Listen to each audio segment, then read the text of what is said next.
Today we're continuing Murder Noir. So since the last video we had a chance to reorganize the files a bit, we're also able to summarize a few things so we can catch you guys up to speed. First, we can go through our suspect evaluation form. So of course we haven't gone through all the documents, so we don't have much information, but so far we have possible motives for Julian and Flora.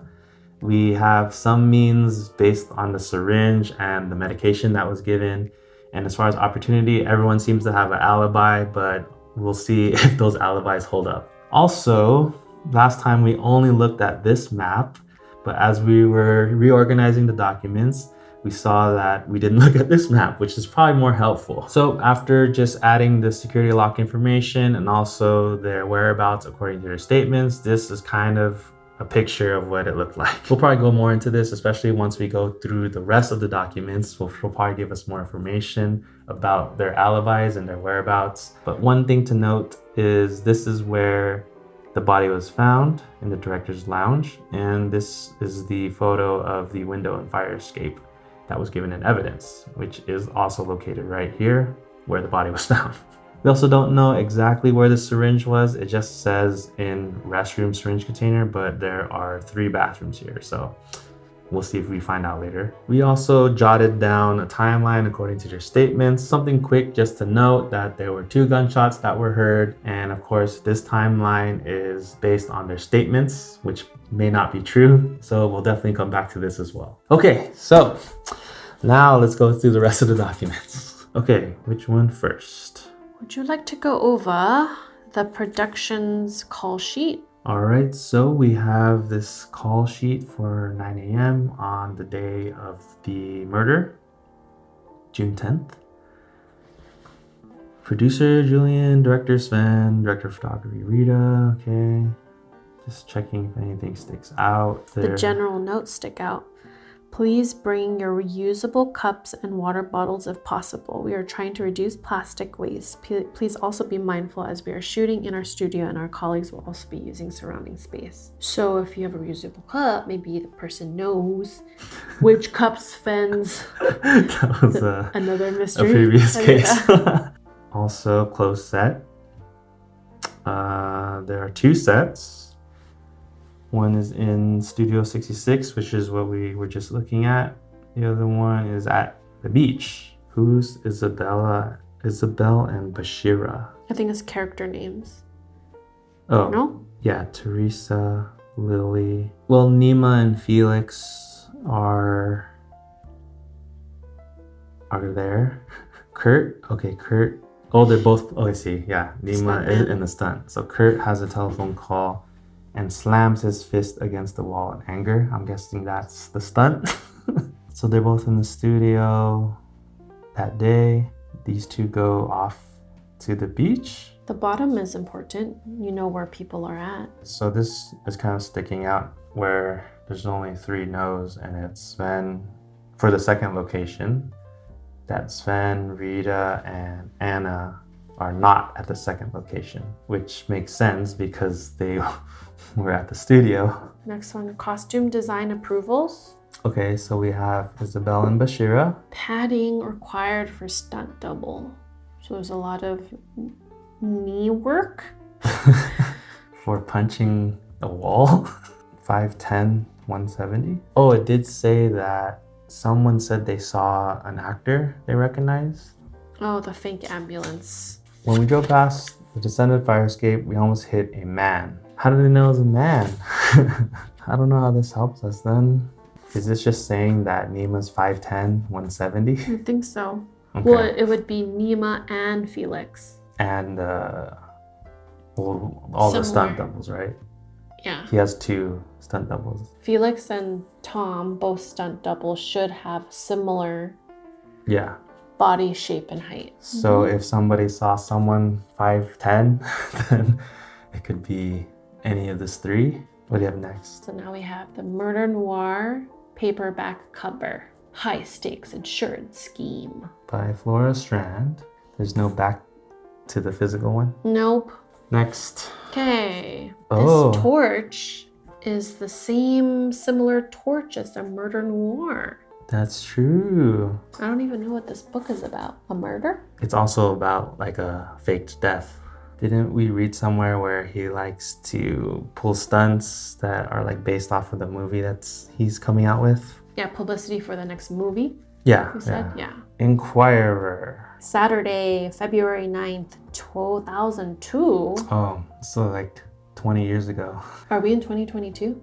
This murder I think happened? we're in 2020. Oh, 2022, yeah. So Oh, 20 years 2022. ago, yeah. Okay.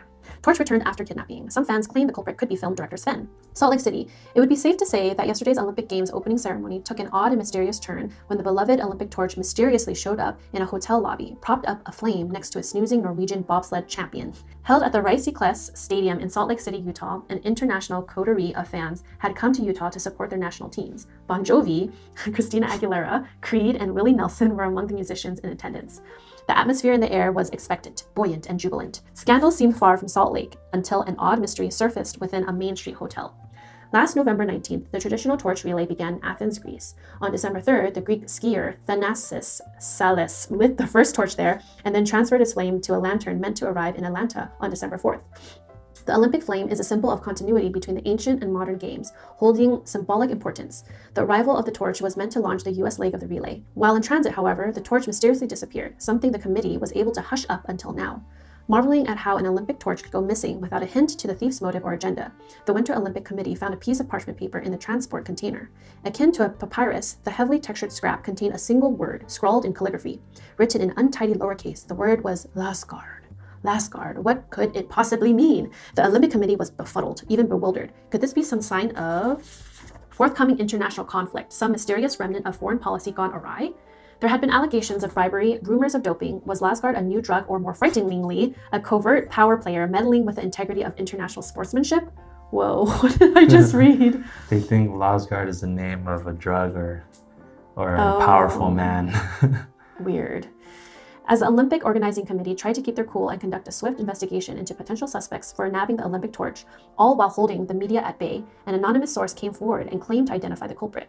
The anonymous tipster, who also tipped this newspaper off to the missing torch and called herself Anna, claimed that the eccentric director Sven was responsible for the theft.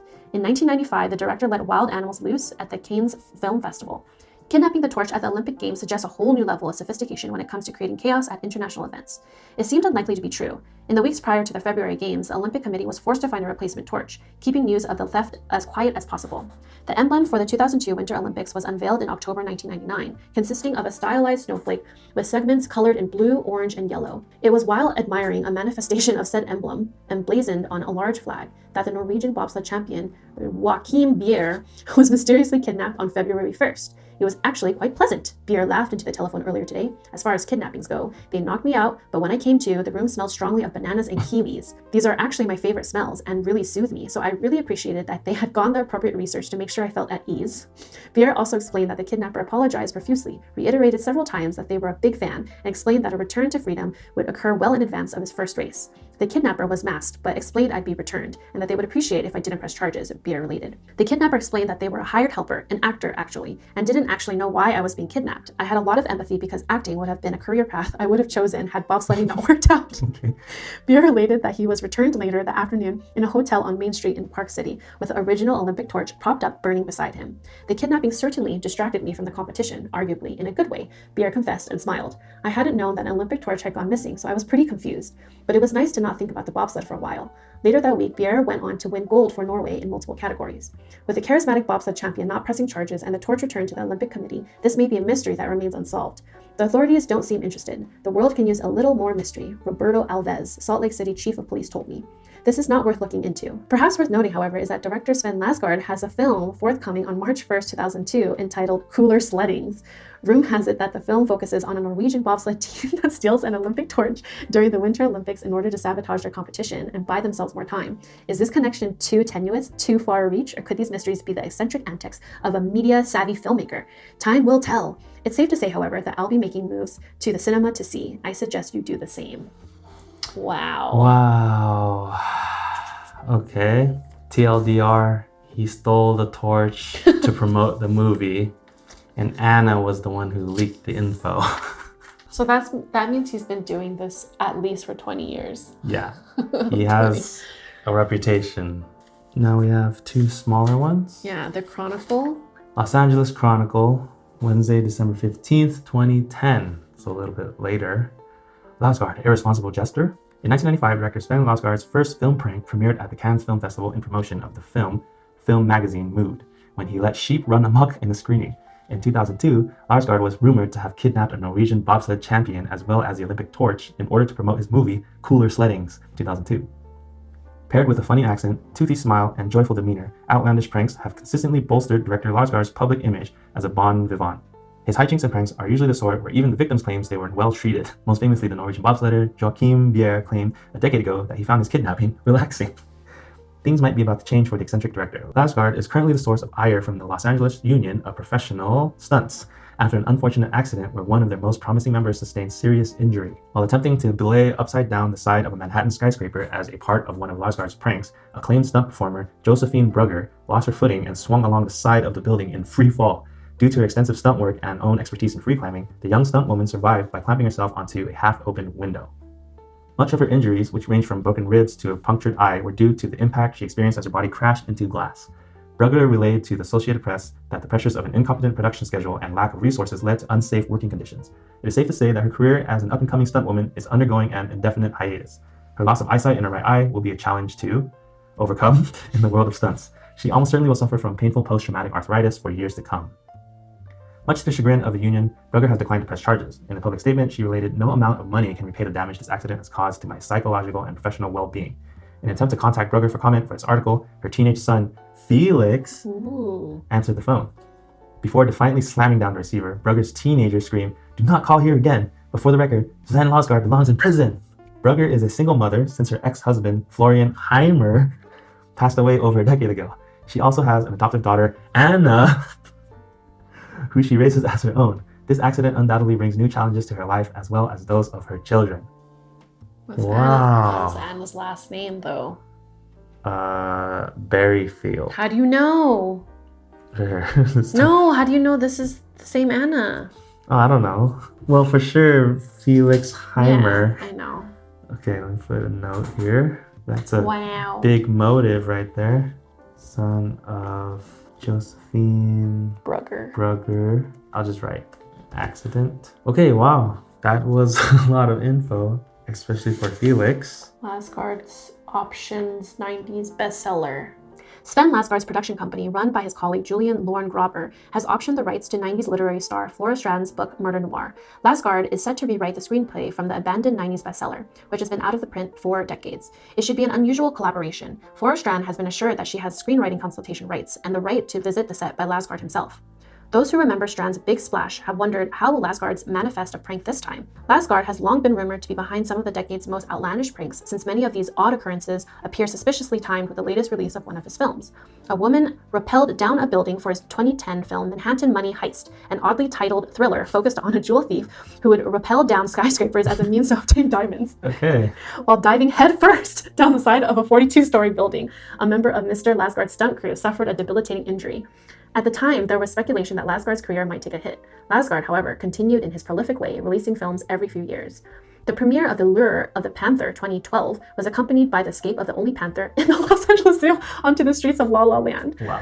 No one, however, was able to prove Larsgaard was involved. His fan base applauded his audacity. Larsgaard was a suspect for the Panther's release onto our city streets because it has often seemed that his pranks and capers often reflect the content and stories of his films. The Lure of the Panther tells the tale of an older man so transfixed by a panther that he facilitates its escape from a local city zoo. Yet those familiar with the original book, Murder Noir, might wonder how Larsgaard hopes to reproduce the events of the novel in real time this time. The story centers on a female protagonist who fakes her own S as a way to capitalize on insurance money.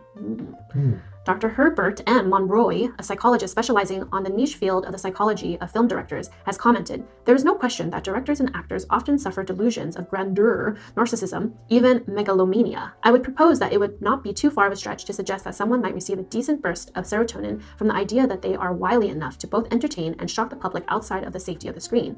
Their self-centered worldview may bolster the idea that they wouldn't be caught. Outside of such open speculation, however, there is little evidence to prove that Larsgaard is behind the 2012 Panther episode or the pink Jell-O swimming pool incident last year, where numerous Hollywood celebrities awoke one bright Saturday morning to find their swimming pools filled with bright pink Jell-O. It's worth noting that Larsgaard's romantic comedy Pink Jell-O, Always on a Saturday Morning, 2017, premiered that same weekend. Interesting. That's the Clooney home. This just seems to reiterate his pranks. But it does say something about, usually it's for insurance money. Oh, for the book, it was about insurance money. Right? Yeah. They faked it to capitalize on insurance money. The story centers on a female protagonist. It's a female female protagonist too. Yeah. Pink Jell-O.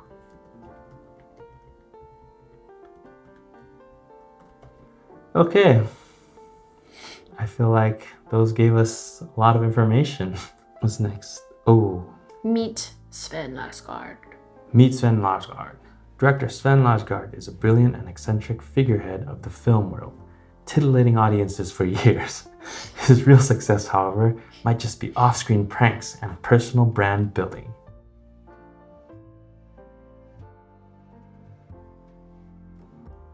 TLDR, he's kind of a jerk. He's been pulling pranks for a while. Rita seems to defend him. I don't know, there's this weird sheep prank that was early on in his career that propelled him. Next. Life insurance. Life insurance. Okay, June 8th, 2022, so 2 days before his death. Southern Californian Life Insurance. Dear Mr. Larsgaard and Mr. Larsgaard. Wait, who's Mr. Larsgaard? Julian. Oh, yeah. I'm sorry to report that after a thorough review of your application for liability insurance for the film titled Murder Noir, we will not be able to offer you one of our policies. As we discussed, after the claim filed on your last film, we can't insure against any willful destruction of property or any premeditated injuries to your cast or crew. Makes sense. While we did agree to pay out the $200,000 deductible for the swimming pool filled with Jell-O and the repainting of the Beverly Hills mansion from magenta back to its original white, we are not prepared to incur additional losses at this time. We do appreciate your business and trust that you will come back to us once you successfully make your current film without incident. Please note that should you shoot without insurance, you will be fully liable for any production-related mishaps. We wish you the best of luck on your search for insurance needs. Best regards, Hull Michelson. That makes sense. Makes perfect sense why they would not want to insure this guy. Okay, what's next? The Superior Court of California County of LA. Superior Court of California, Los Angeles. Marriage or partnership of Rita and Julian. Judgment, dissolution. Date, domestic or marital status ends May 1st. Okay, so they were divorced, right? Or actually pretty recent, only about a month before, right? This judgment modifies existing restraining orders. Petitioner cited previous stalking and harassment. Details of the relevant restraining orders are contained on pages blah blah blah. They expire September. So the murder was June 10th. It's only a month earlier. Filed in 2021. Took a while. I don't know. Next. It looks like a magazine. Making Visual Music by Alexander Bologna. Bologna. Isn't it just Bologna? Meet the Creative Cinematography Award nominees. The CC Awards value those cinematic works that stray from the well-trodden path. Confident stories, complex relationships, and unique circumstances rule the roost, and the directors of photography who capture them are celebrated and applauded. This year's award nominees for Best Cinematography were Sunset Swimmers, shot by Rita Hager, CSC, Hustlers, shot by Todd Banshusel, Midsummer, shot by Paweł Bogorzewski, and Honey Boy, shot by Natasha Breyer, ASC ADF. We caught up with these extraordinary filmmakers who kindly offered their insights on the methods and visual conceptual work that brought these singular stories to our screens. With technical expertise and visual prowess, Rita Hager, CSC, captured the thrilling plot twist of Sunset Swimmers. The cinematic look and style that the cinematographer brought to this exceptional production earned her nominations for a special award at the Berlinale, in addition to the CC Award profiled here. In the following interview, we attempted to gain some insight into Hager's process, her career, and personal beginnings as a filmmaker. Generous as always, Hager expanded upon her challenges and the way in which she made peace with working within a small circle of close collaborators. I have so many questions about your beautiful work on Sunset Swimmers, but I know that people are eager to know about where they can see your work next. I understand that Sven Larsgaard, your longtime collaborator, and you are working on an upcoming film. We are currently in pre-production for his next film, Murder Noir. I have a long working collaboration with Sven. We are like family. Could you talk about how you've changed as a DOP since your early days in film school? I think it took me some time to realize that I didn't have to prove that I was another man on set. It was a very long journey to learn that I had to be the authority from who I am. It is so important to take change into our own hands by whatever means necessary. After Murder Noir, you've been slated to shoot with Wong Kar-wai after an almost exclusive artistic collaboration with Sven Larsgaard. Could you tell us about how this collaboration came to be? There are rumors that Mr. Larsgaard is possessive of your enormous talents. I cannot comment on that rumor, but let's just say that I'm looking forward to the opportunity to shoot with a variety of different people in the future. It's true that Sven's work has been very consuming in terms of my career in the past. We shoot frequently and he likes to have access to collaboration for a long pre-production, which involves detailed discussion and film screenings. After Murder Noir, which we are hoping to shoot in June, I aim to take on other collaborators. This is something we have quite naturally discussed. Sven has assured me that he supports me because he knows that my artistic collaborations with other directors will only enrich our creative connection. Tell me about your choice of vintage Bosch and Lomb-Balzer lenses for Sunset Swimmers. These lenses pass a lot of blue and ultraviolet, which was perfect for our look. I love these lenses. They were designed in the 1930s, and I think they combine beautifully with the Alexa sensor. I really like how these work in portraiture and how skin tones render. I am looking forward to using them again on a personal project I am shooting in Beirut. These lenses pass a lot of blue and ultraviolet. Why would they emphasize that?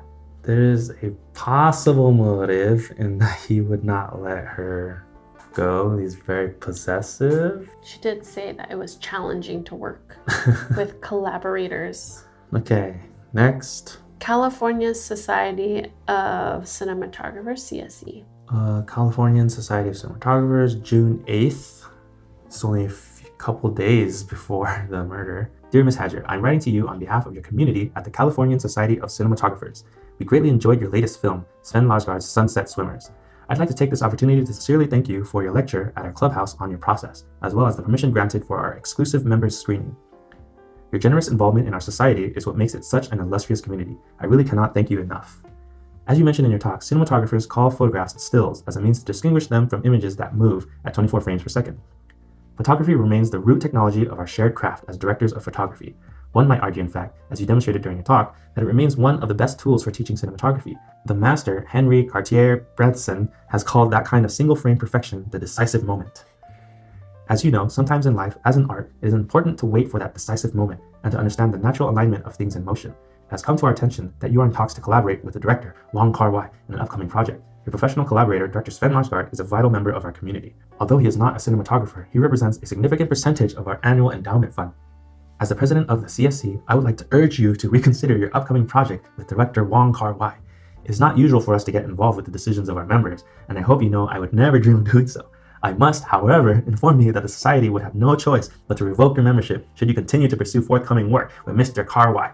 Mr. Larsgaard's tax-deductible contributions to our society allow us to attend the Maui-based ZEAS conference annually, and it's not a risk we can take for our other members at this time. I hope you understand my concerns, and thank you again for all you do for our society. I hope very much that you enjoy looking at the next issue of our CSC magazine. I think that's what we just read, right? You'll find it enclosed in this package. I think you'll find an article that sings your praises. All the very best, Sophia Black Valley, President. Wow. Okay, that kind of strengthens the motive. Threatening her not to work on next film. Okay, Rita. All right, next. Nima email to Sheila Gomez titled Call Me. Well, actually, speaking of Nima, when we were reorganizing the files, I noticed a very small detail that we missed. So his whole alibi is that he's at the diner, right? Mm-hmm. And then the proof is because of the crossword and the receipt. So if we take a look at both of those, I thought there might be something suspicious. I mean, obviously the pancakes are there, but the other two, right? I thought maybe bacon, like he doesn't eat bacon, or the black tea, right? He mentions the crossword puzzle, but he also mentions hot coffee. Hot coffee native to the dining establishment, but he orders black tea. Okay, and the other thing too that we did notice, but I kind of brush it off, or maybe just because we're trying to go through it quickly, was that in the crossword, it said Tom scratched Nima. So Tom Casey is a stunt double. So I think that's an important note that we maybe should not forget. So I think it's hinting that Tom was at the diner, not Nima. So Nima's alibi is kind of rocky. Now the emails, you read it from the bottom, right? So first, Wednesday, June 1st, from Nima. Dear Sheila, can you please call me when you see this? I just left my most recent meeting with Sven pretty disturbed. I thought I was meeting with him to discuss character development for the film, but he has asked me to do something that I find highly unprofessional in connection with Murder Noir. You know that I've always held him in such high regard. It's almost excruciating to observe that his judgment has lapsed. Watching the people you admire act irrationally is one of life's greatest tragedies. Would you mind calling me back as soon as possible? I would like to get this resolved. Please give me a call. Nima. Wait, do we know who Sheila is? The Sheila Gomez agency. I'm guessing it's his agent. Okay, next is Thursday, June 2nd at 5 p.m. Dear Nima, sorry I missed your call yesterday. As I made clear during our conversation yesterday morning, participation in the publicity side of Sven's filmmaking was part of our initial agreement and stated in your contract. In exchange for the lemon ricotta pancakes and the guarantee of ample time to consume those pancakes, you did agree to fulfill all matter of press publicity related obligations. In your past work with other directors, you enjoy the press. Can I ask why this is different? Best, Sheila. Those pancakes, man. Okay, from Nima, 5 minutes later. Sheila, of course I know I agreed to press, but asking me to commit one of his capers is just too much. This prank also seems to be making light of a serious issue, which I find decidedly lacking in taste. He's asking me to do something that would disturb my whole family, especially in consideration of my father's recent S. He mentioned that he noticed that Tom Casey often stands in for me from uncomfortable social obligations, and even asked me if Tom could stand in for me for the prank. Obviously, I rejected his suggestion. Tom is one of my most trusted confidants and friends, and I would never put him through such bogus work. Tragically, the man seems unhinged. It boggles my mind why you are not backing me up here, Nima. Here, Nima. Okay, Monday, June 6th at 11:09 a.m. Hey Nima, I'm sorry, but my attempts to negotiate with his production company haven't led anywhere. Call me when you see this. It looks like this may be a contractual obligation despite being such an insane request. Best, Sheila. Okay, this is later in the afternoon, 3:20. Sheila, sorry I missed your call. I was in rehearsal. Don't worry about it. I finally had a wonderful heart-to-heart with him and was able to clarify my discomfort. He somehow softened when I brought up my father.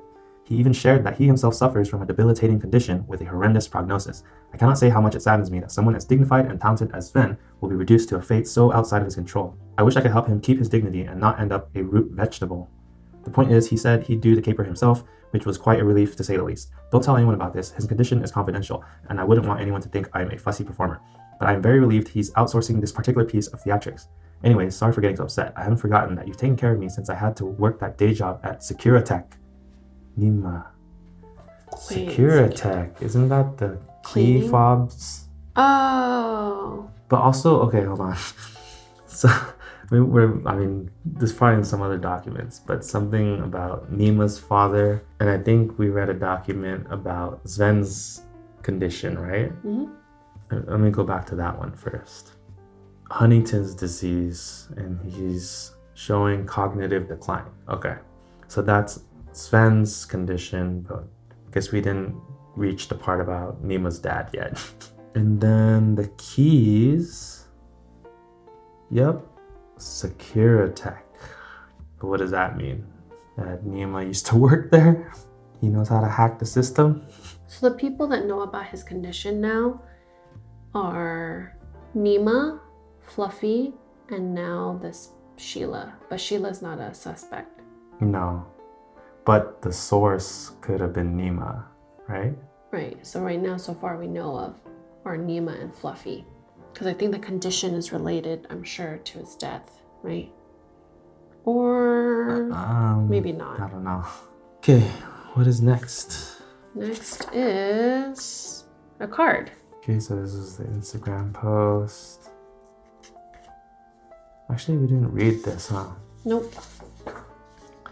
So this was 5/18 when he was apparently locked in, hitting the gym to stunt better for Nima S. Give my love to Josie and Anna. The sister, Anna, but we don't know if that's Annie. Anna Berryfield. What about Josie? Josie is Josephine Brugger.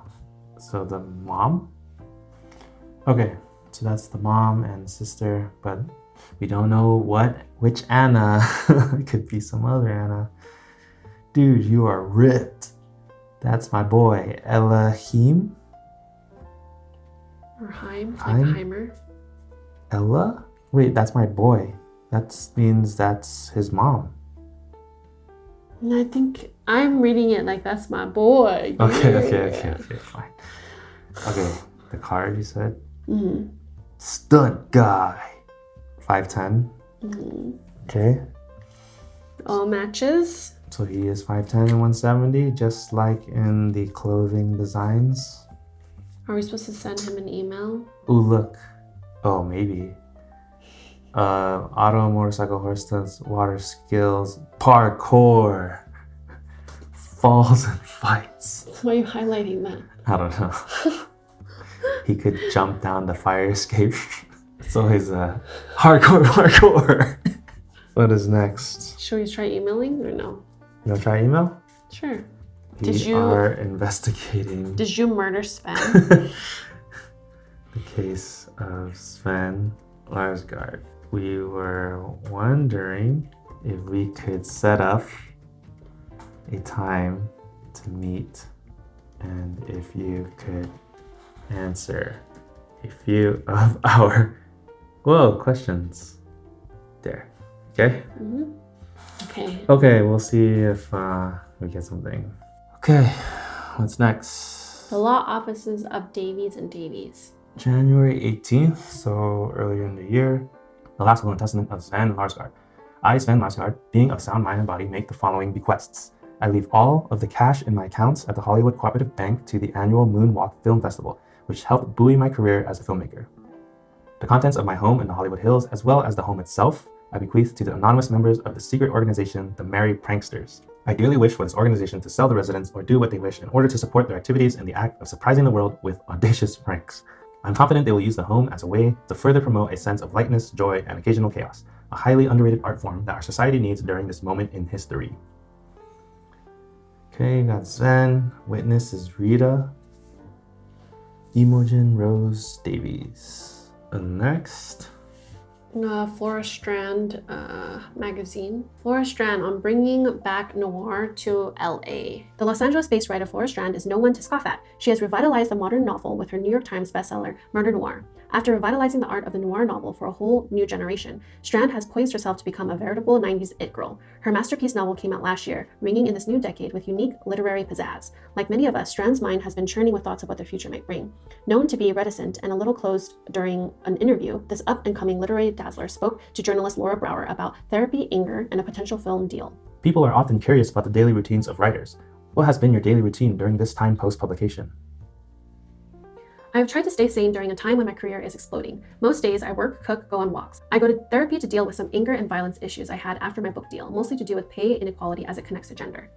Understandable. How do you personally channel your anger? To be frank, my own success has kept me feeling less angry than usual. I don't do well when people cross me. I am just like anyone else, looking for a little respect. I want people to honor their commitments, to respect contractual obligations. I don't think that's too much to ask as a professional writer working in the 90s. I mean, hello, it's a modern decade. I pray that the 90s are the end of such striking and blatant inequality for female writers. I honestly feel if the next decade is as dismal, I might just go crazy from sheer frustration and hopelessness. What prevents you from giving up hope? I don't feel that I have the right to consider giving up hope because there's still so much work to be done. Talk to me in 30 years. If not much progress has been made, who knows how I'll be feeling. Likely not very mentally stable. Foreshadowing? I'm guessing you will be thriving. After all, there are big rumors swirling around town of a film adaptation in the works for this movie. Can you confirm or deny? I have been in some talks, it's true. I cannot, however, confirm any big news right now. I think, to be honest, that the novel is such a pure art form. It's as close as possible as I can get to the way I picture the story in my brain. Of course, editors were involved in creating the book you have in front of you. I'm not denying their incredibly valuable contribution. I do feel, however, that a film would be a big risk for me in terms of allowing these characters into the protection of another creative person. It would have to be someone that I really trust, and the paycheck would likely have to be huge. What do you think most supports your often cutting and acute journalism work? Is it a deep sense of empathy or your ability to observe while detached? I haven't been engaging in much journalism in the last year and a half because I've been focused on writing and promoting Murder Noir. In response to that question, I have a good say I do not know if I am good at either. Empathy in particular is not necessarily my strength, but I think that helps me write about murder. Interesting. Anger issues much. TLDR, anger issues, possible motive. When people break contractual obligations. She is all about pay equality, gender equality. Okay, meeting minutes. Ms. Flora Strand has submitted the following manuscript for a potential option for a movie sequel. Attached manuscript to be adapted into a shooting script by C. Brooks. For the adaptation, Larsgaard would like all main characters to be cis males, following the same changes to Strand's novel Made for Murder Noir. Murder Noir focuses on a faked S, and so does this one. See if Strand has other ideas before rejecting her book option. Communicate above information via telephone because Strand is unwanted at the studio. Recently, she has parked in client parking several times. Should she wish to visit the set, advise her to read the fine print of her options contract. Reject the offer to option the book after aforementioned meeting and change the title of the story to Murder in Hollywood to avoid any connection to Flora Strand. Notes made by Elias Rosenheimer, temporary secretary, on June 1st, during meeting between Sven and screenwriters Cami Brooks and Mark Murray. Okay, so they're trying to ruin her story. Ooh, excerpt. So Murder Noir 2, potential option for a movie sequel, right? Mm-hmm.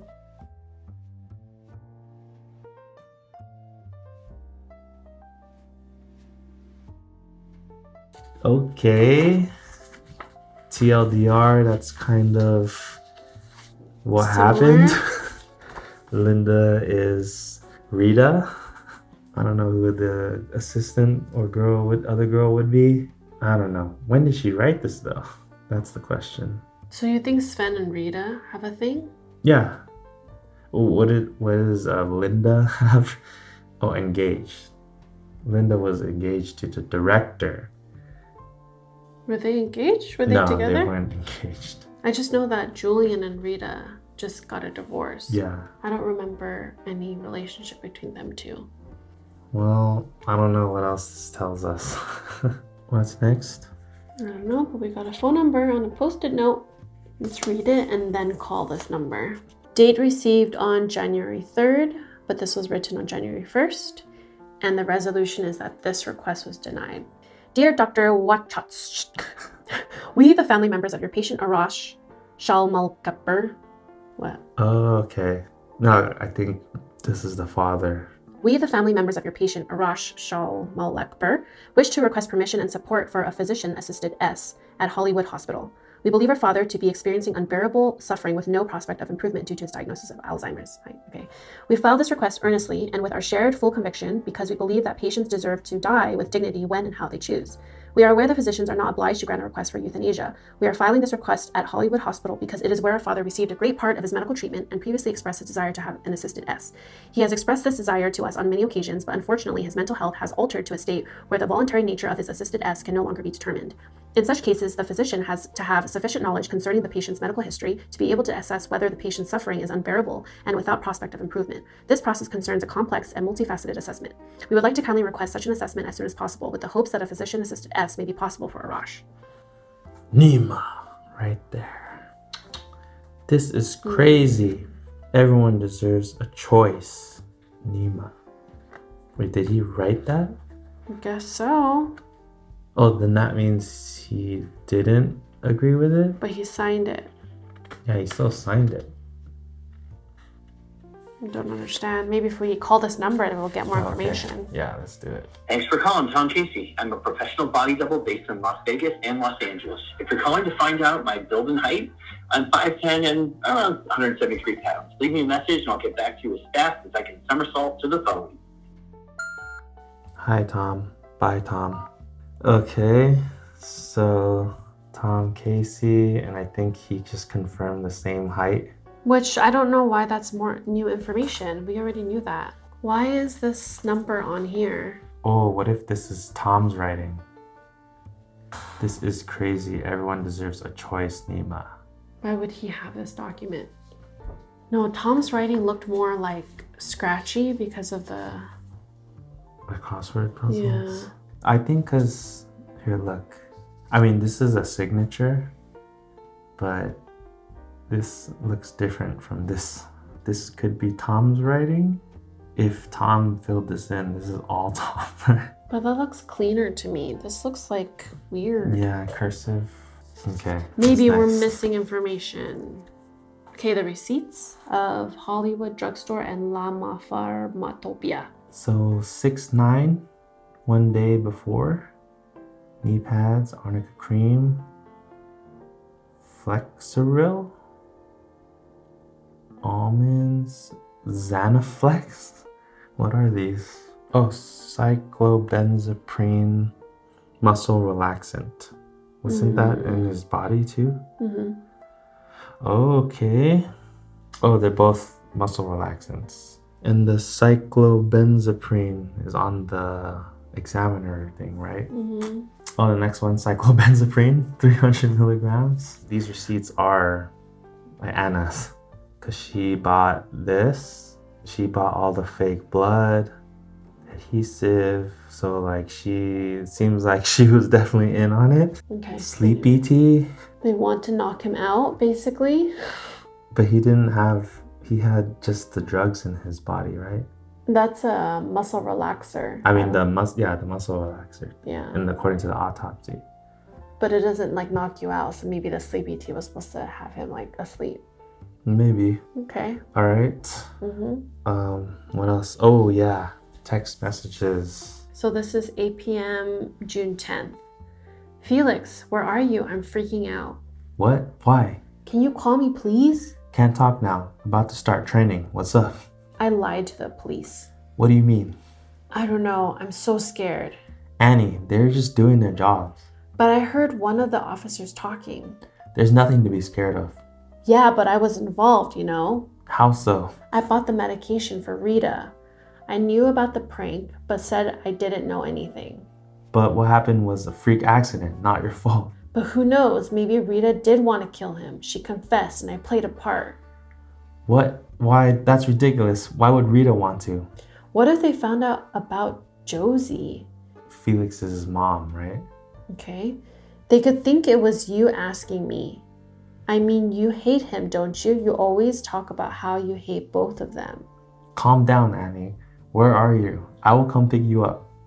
I'm at LA, Pharmatopia, picking up some casein salt crystals for Nima's insect class. Meet me here? What if they find out about Josie? How does that have to do with Sven? The motive would be revenge. On Sven? Yeah, because he yeah. caused the accident. They could think it was you asking me. Okay, Felix asking Anna. I mean, you hate him, don't you? You always talk about how you hate both of them. Who's both? Both of them. Hate both of them. Rita? Wait, and this says calm down, Annie. Why is it Annie? Is that a typo here? I think they're close. Wait. He keeps on saying Annie. Why is he saying Annie? Maybe it's a nickname for Anna. Oh. You're talking to the wrong person, Felix. Okay, I think this is the Anna, right? Anna is The sister? the sister. So what does that mean? It just furthers the possible motive. What if they find out? Well, she's worried that they could think it was you asking me. So Felix asking Anna to kill Sven? Yeah. Maybe when she said they can find out about Josie, is that maybe they don't know that Felix and Anna is the mom. I mean, that... It's their mom. Yeah. This part is really weird too. I'm picking up KCN. What is that? And Nima's insects class. Why does Nima have an insect class? That sounds so random. I think he mentioned it too. He said like he was going to like a entomology something. I don't remember. Right here. I have a beginner's entomology class in the morning while we will be bug collecting. But what is this? And what is Felix training? His body? Oh. Sorry. What? Cyanide? It's potassium cyanide. Wasn't that in the autopsy? Yeah. Okay. Wait, hold on. She said I'm picking it up. This is after he died. This is June 10th, 8 p.m. Yeah, so, but... Okay, that's true. But that means either even before she's picking it up, like Nima could have had access to some before? Or no? No, he said he's starting a beginner's class, right? Yeah. Unless she went to go try to pick up and then she's like, oh, she goes there and they're like, it's already been picked up. And they're like, what? What? Okay, hold on. This is the night after the murder. Right? He died between like 5:10 to 5:25 or something. Yeah. You want to just come back to this? Sure. Go through the rest of the documents. Yep. Okay, the FX head. This one looks pretty real. So we of course block this out. This is Anna Berryfield, Sven Larsgaard Productions. Dear Anna, thanks for your inquiry. See sample head, gun wound, makeup, prosthetics below from our DIY series. We can prepare these in advance so they can be applied with a simple adhesive. Let me know which one looks good and what next steps you would like to take to order. Give our regards to Sven. So Anna knows how to apply it, or at least prepare it, right? Well, she did buy facial adhesive the day before. Yeah. And all the fake blood and all that stuff. She could have prepared it and then gave it to Rita. It sounds like she was communicating with Rita about it, right? I don't know. Okay, next. Next is the comprehensive metabolic panel. Comprehensive metabolic panel, component results. Just see what's not standard. Yeah, all these seem standard. Those are good. It's good, it's good, good. Okay, right here. Glucose. Notes. Suggests diabetes. I mean, we kind of pieced that together that she's the cleaner who needed help with her insulin. A cleaner asked me to help her with her diabetes medication, and I haven't been sleeping well. Sleepy tea. Oh, so maybe that was for herself. I'm guessing this is in the studio, and Flora was snooping around in a cleaner's outfit, and we thought that, this could have been Flora, right? Actually, F, right? I don't know. It was different. It was a different name, and maybe Flora was there, and she said she lost her keys, right? So you're saying that Flora was the cleaner, and Anna helped her, or she was the one that asked Anna? I think Flora is the cleaner Yeah. who asked Anna to help with the insulin shot. Okay, let's just slowly do this. Rita is because he was stopping her from next project. Kind of, I don't know, not that strong, right? Dima, I don't know, what's his... Forcing him to do his weird pranks. But I mean, in the end, he didn't do it. And he said he had that heart to heart, but then he was like, I feel sorry for him, like he should go out dignified or something. Maybe wanted Sven to go out dignified. Very weak argument, but that's all I got. Felix, okay, revenge Mother. from mother. That's probably the strongest one we have. Anna would be the same. Same as Felix, but not as strong, right? Yeah, this is pretty much changing the story. That's also not very strong. Means, I still think the 2 fingerprints on the syringe, Anna could have played a part in it, but her alibi is pretty strong because she was in the green room meeting with Fluffy. Oh, actually, sorry. She also bought materials. So these are their alibis, but we're not sure if all of them are true. But before we go through that, maybe we can go back to the maps. So Again, Fluffy and Anna were meeting in the green room. Rita, according to her confession, was supposed to give Sven the medication around 5:10, and they heard the gunshot at 5:15, where they came out here, saw Rita in here, and then they both went up. All three of them, went up here, and the door was locked at 5:15. And Julian just claims to be in this office the whole time. He said he heard 2 gunshots at 5:15 and 5:20.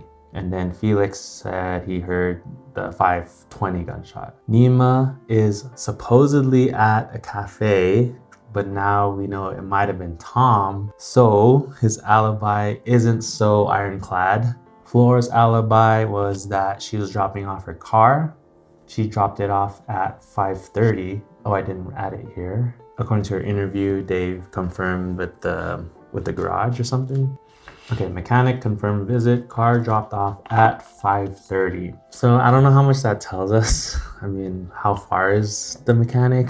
5:30 is after Sven was killed. I don't know. It all come back to motive and means, right? So none of them have an alibi. Is that what you're saying? For Julian, he was alone. So no one can verify that he was in the production office the whole time. There's actually one more thing about that. In the production office, there's a window. So even if he was locked, he could have hopped out the window, went all the way around the building and up here. What would be Julian's motive? Because of his ex-wife, right? Jealousy, out of passion. For Felix, again, he was in the stunt studio.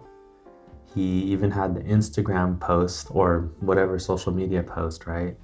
And I don't think there's any way out of here. So if he was truly locked in, then I don't know how he would have got out. These pink doors, they require manual keys, right? So it says automatic security lock scheduled for 7 p.m. After this time, the card is necessary, but before that, a manual key can be used. And we know that there were some lost keys involved. Flora lost her cleaning keys, and if she was cleaning in the studio, then she would have access. You can't enter the studio, but here are some cleaning keys. Maybe she had she was using that F Costello identity, right? But she lost her keys, so maybe someone else was using the keys. And the green doors, yeah, you need the security card. Timed security locks, does that mean that after a certain time it just locks? So you always need a key? And then what type of key? I don't understand the yellow. Yeah, I think if a yellow is locked, then you can't open it, right? You can't open it at all? I don't know. So if you're in the stunt studio or the production, you're locked in forever. Yeah. In director's lounge? I don't think so. I think it's just timed, as in like after a minute, for example. Oh, could be. But someone must have activated the lock. I think the yellow ones might always be open unless someone triggers this lock. Okay, here are the keys. Dressing room. Was there a dressing room on the map?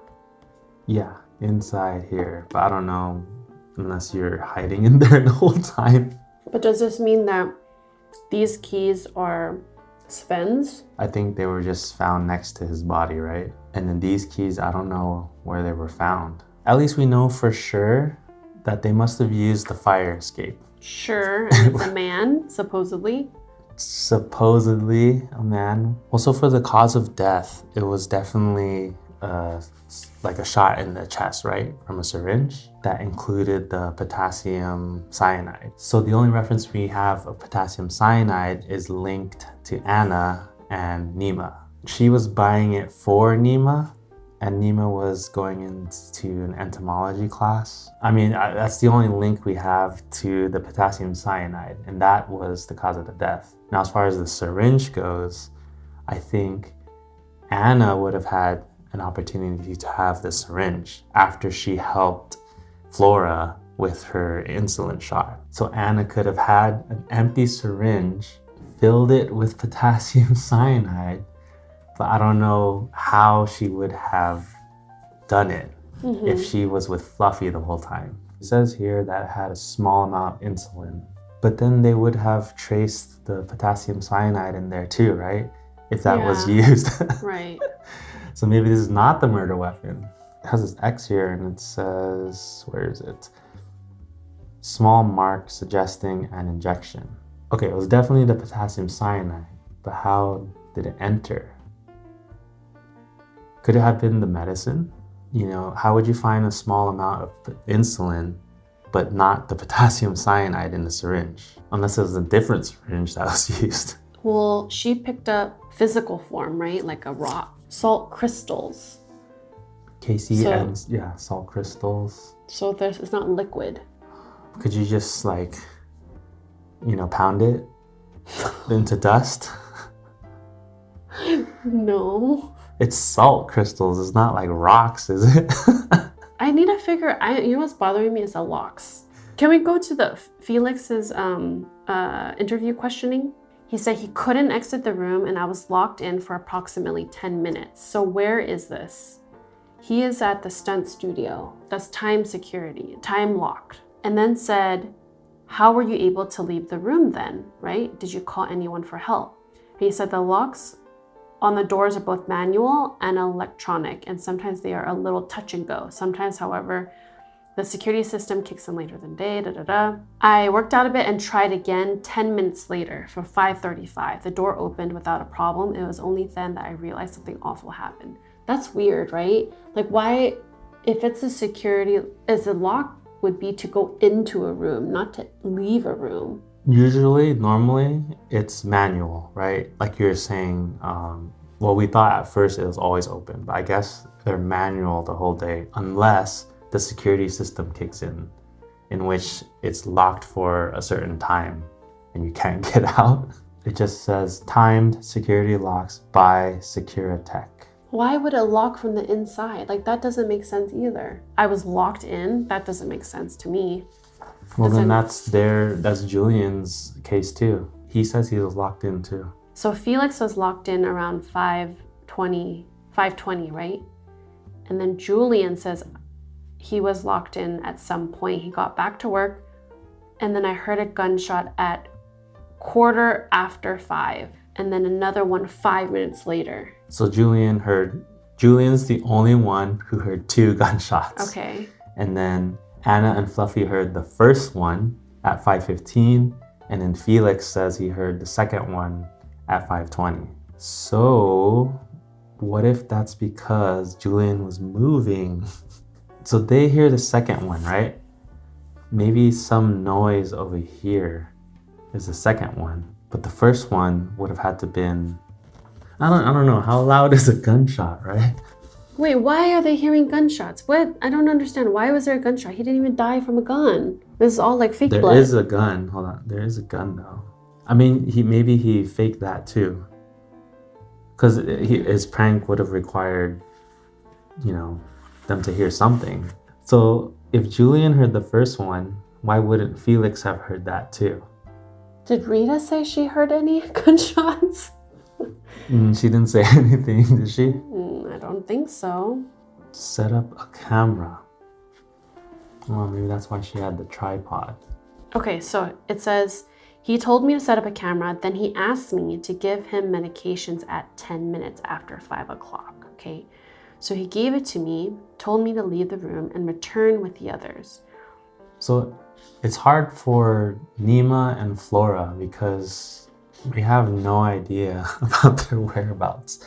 Like they have absolutely no, oh, except for Flora, sorry. Flora does have somewhat of an alibi, but if it was Tom at the cafe instead of Nima, he has 0 alibi. If Tom was at the diner, then no alibi. Felix's only legitimate alibi would be the social media post, right? Yeah, so the post is just a photo, so you can just fake that. What time did you post it? 5:18. It looks really bright though, right? We're in June, so it is kind of still bright at this time. That's true. We should look at like the time of day because that reminded me of the production notes. But anyway, who's taking this photo? He set up his own tripod? Is there a reflection? Am I thinking too much into this? Is someone else in there? Hey, that would disprove it. Because he would never said he was with anyone. Well, on the production call sheet, it says sunset is at 7:50. Oh, okay. Then it can still be this bright.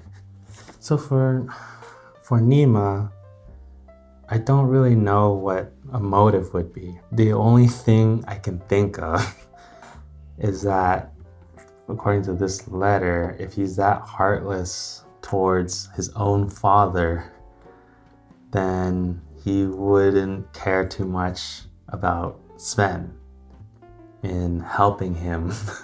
Because they don't want their father to suffer anymore. They'd rather let him die with dignity. If he's willing to do that to his own father, and he also wants Sven to die with his dignity before, his mental state is declining, do you think he would do that to Sven? Not really a strong motive.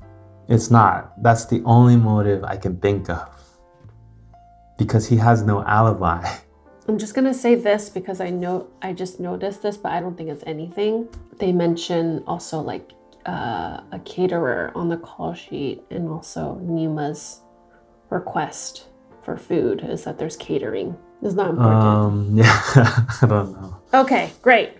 So I'm just going back to the autopsy. We know the cyclobenzaprine was because Rita gave him his meds, right? And she got those meds from Anna. But Rita is probably the one who applied the makeup because Anna was meeting with Fluffy. And it also because of that FX thing, like the DIY stuff, it says that you can create it, so all you gotta do is just put it on. So maybe Anna had it already and gave it to Rita, and then Rita just helped him put it on. Or maybe Rita could have just given it to Sven and he put it on himself. I'm saying Rita probably had the only contact with Sven, but Anna prepared everything. So Anna could have done something to the medication or the prosthetics. And that could explain, Anna not being able to do it herself because she's in a meeting with Fluffy. But she could have done something to the medicine or the prosthetics. But that doesn't explain the small mark suggesting an injection on his chest. If that syringe that was found at the scene had the potassium cyanide, it would have traces of it because it had traces of insulin left, right? Yeah. There's no way it can have traces of insulin and not the potassium cyanide. I mean, the other theory that we have is Felix, but by only connection of the mother. For motive, Felix yes. and Anna. I thought that was the strongest motive.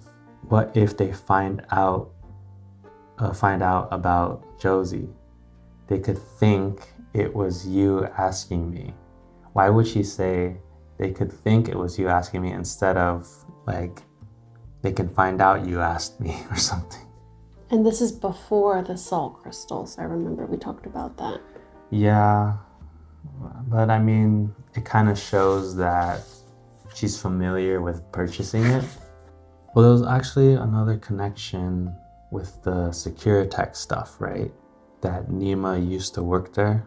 Are they implying that he's the one who could have triggered it? So the only fishy thing is, I would say Nima is fishy because he doesn't have an alibi and his receipts don't really corroborate where he's at, especially the crossword puzzle.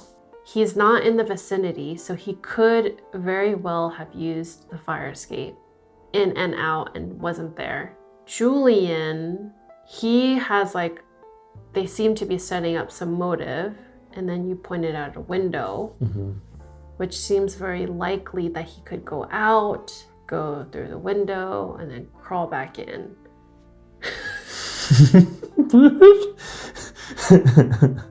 But that's it. That's just a theory, right? Yeah. I feel like both of them have plausible theories that are on the same level, but then Julian has more of a motive and Nima's is not that strong. No, it's not. And we can't clear either of them. Oh, wait, hold on. We also thought of Anna, but Anna's with Fluffy, so I don't think that could be a possibility. Yeah, she would have had to prep something for Rita to give to Sven, and then that's what killed him. But with that theory, I cannot explain the small hole, whatever was in his chest. But with all of them, with all the 3 theories that we've talked about so far, we still can't explain how he died and how it was administered. Yes. If it was a syringe, then I don't think they found the syringe, right? Even though the syringe is one of the evidence pieces. There is a syringe in evidence, but there's no traces of potassium cyanide. Let's say these doors were locked. We know that it was activated around 5:15. That's true. There's no way he would have got in and out because both of them are saying they're locked in. So I at least think Felix didn't do the actual act. Was he involved somehow? Maybe. But you want to cross them off for now? We need to start like crossing people off. Yeah. So let's just clear Felix. Now. We know Flora confirmed to drop off her car, so I feel comfortable. And her motive isn't that strong. If we're going to say that, then Nima's for sure cleared because that motive is not very strong to me either. I don't know, man. He has 0 alibi, but I don't know any of his means. Put a warning. You're warned. Red, yellow, green, like a traffic light. Okay, I think Anna is like red. She's in danger. Rita, you're also in danger. Why are you highlighting all of them? We're supposed to go one by one as we clear each clue. Julian's, we had to like make up this whole like through the both windows. No, I think he's in danger too. Why? He has strong motive and he has a way to exit his room and access his room. I don't know. Actually, I forgot to mention this for Nima. He could have been the one to activate the locks. Mm-hmm. What was his connection? He used to work there. Just call someone, hey, can you activate it? Do me a favor, yeah? I'll get you free tickets. Okay, look, this keeps on popping up in my mind. Can you go to the map? The client and catering entrance? Yeah, why? Why do I keep on like looking at catering? Do we know whether... Hold on. Let me think. Okay. I'm gonna go out on a whim here, okay? Nima has access to the cyanide because of his class. Yes. Okay. He also, let's go to the call sheet. There's craft services, so we know that they are being catered. General notes, remember pointed this out. Please bring your reusable cups and water bottles if possible. We are trying to reduce plastic waste. Please be mindful as we are shooting in the studio and our colleagues blah, blah, blah, blah, blah. What if, just going out on a limb. I think I know where this is heading. He uses the cup. He knows the cup. He puts it in there and he takes his medications. Not the medication, it's the cup. Hold on. And then go to Nima's or water catering, bottle. catering, requirements. Okay, on the bottom, it says Nima, dressing room and catering rider. Why is he a rider? Like he's also in the cater, like he's connected somehow. Dressing room. The dressing room is in Sven's lounge. We do have the key set, dressing room keys. So let's say your theory about him with the caterers. So either here, this is the dressing room. So he put something in the food or drinks? Drink in the cup, I think. And then you know how it's pink color? Yeah. It says that according to the legend, before 7, manual keys used to open and close the doors. So if Flora lost her cleaning keys, and let's just say Nima had it, could he have opened that door? Well, yeah, janitorial keys have access to all doors. So even if you could access here, what does that mean? Like, what does that do?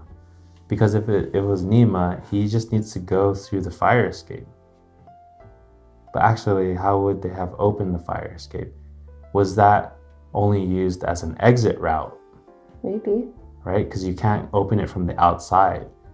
So that means he must have been inside already. What if, like you said, when they did the catering, he stayed in the dressing room, then waited for the right time, did the deed, and ran out the fire escape. But like you said, it's how he got in, right? Mm-hmm. Oh, the call sheet. When was he done filming? Yeah, I was looking at that. So Nima is Kurt. He's the character, right? Yeah, it doesn't really say how long he's there. What is SWHF? SW stands for starts work and means it is the talent's first day on the job. W stands for works and it means talent is in the midst of their job. H stands for hold and it means that your talent is not being used that day. Ooh. Oh. I feel like this is outside information. No, how would we have known that? So he's not even present that day. He's not even on set. So he could very well done everything. So he enters with the caterers. He hides in his dressing room. He does the act, escapes through the fire escape. Done. But why? Why? Because he wants him to die with dignity. Which is the weakest motive. Okay. You're red. I think he could have locked the doors. He's the only one who I think could have locked the doors. He had access to potassium. Yep, because Anna would have got it for him.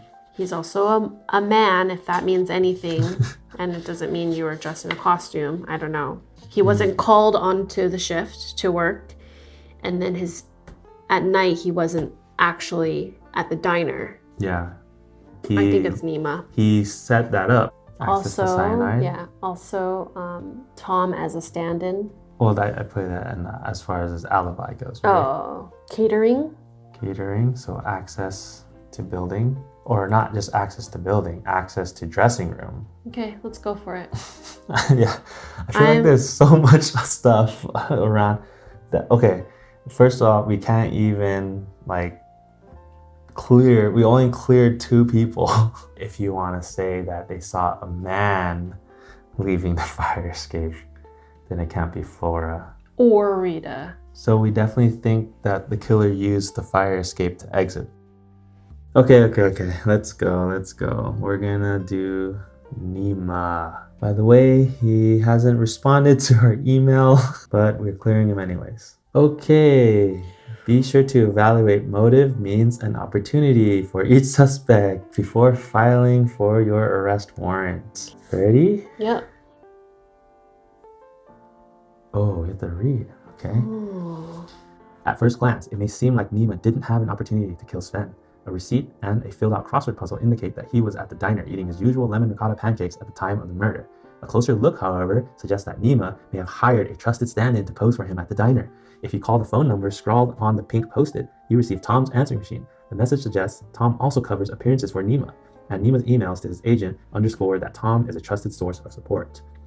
These emails also indicate that Nima is familiar with Securitech, the security operating system at Sven Larsgaard Studios. But what motive could Nima possibly have? Arguably, Nima's motive is pure of heart. After learning about Sven's chronic illness from Sven and utterly deranged after the rejected request for his father's assisted euthanasia, Nima takes matters into his own hands. Nima operates under an understanding that Sven needs relief. He just doesn't know it himself. Oh my Oh my gosh, is this it? He asks his friend and double Tom, who isn't the smartest guy, to pose for him at the diner and fill out the usual crossword. Oh, were all the answers wrong? Oh, I don't know. We didn't even check that well. But the fact that he wrote his name and just crossed it out. Oh, yeah. Aware of Sven's plan to perform a prank S, Nima hid in the dressing room and waited as Sven and Rita set up the prank. His ability to reprogram the security automatic locks allows him to prevent a potential interruption. Exiting through the window, he goes down the fire escape and leaves quietly after injecting Sven with cyanide, which he had access to via his passion for insect collecting. The compound potassium cyanide has the formula KCN, used by entomologists as a killing agent in collecting jars. On his way away from the studio, he's spotted by a passing ambulance driver/actor. Guilty. Wait, so what about the whole catering and the cup and it's by the mouth and stomach? I don't know. I thought that was really clever. We did it. There's no... Okay, there you go. I was like, there's no ending? Nima meditates on murder. Awaiting trial for the murder of Sven Larsgaard, Nima Larsgaard undergoes house arrest within the comforts of his Hollywood home. When he was initially arrested and asked if he was responsible for Sven Larsgaard's death, the actor famously asked the Hollywood Police Department to redefine their definition of murder. This caused a media frenzy, which the actor is still reeling from. Did I end a man's life with intention and without consent? Reflected. Well, probably. But did I commit murder? Absolutely not. Wow. A looming trial, however, hasn't dampened the spirits of this talented actor. It has been a very difficult time, Nima tells me, but like anything, I see the murder trial as a potential learning experience. He pours me a generous cup of coffee, staring out the window in calm repose. I usually drink coffee with my lemon ricotta pancakes. Would you like to split some? I remark that his continued love for lemon ricotta pancakes is admirable, particularly since the pancakes were one of the ways a freelancer assisting the Hollywood Police Department discovered a potential hole in his alibi. I don't hold anything against anyone, Nima continues. I have great admiration for the detective that solved the case. As my agent has reminded directors from Scorsese to Kiarostami, this experience only enriches my understanding of how characters overcome obstacles. During his house arrest, Nima has sold a documentary version of his story directly to a streaming service for several $1,000s. A fictionalized version has swiftly been adapted for the screen in the few weeks since his trial. Shooting is planned for later this year, and a number of acclaimed independent darlings have been rumored to direct. His forthcoming memoir, entitled Nima Shamalekpour, Meditations on Murder, was sold to Random House for a reported $3 million advance. In general, the publicity generated by the trial has brought Nima broader international attention. He hopes the murder trial will allow him access to more unusual roles, which seems likely considering the current media buzz. Wow. You're gonna go away for life, buddy. All right, that was Murder Noir. We solved the case. If you enjoy our content, don't forget to give us a like, subscribe to our channel, and we'll see you next time.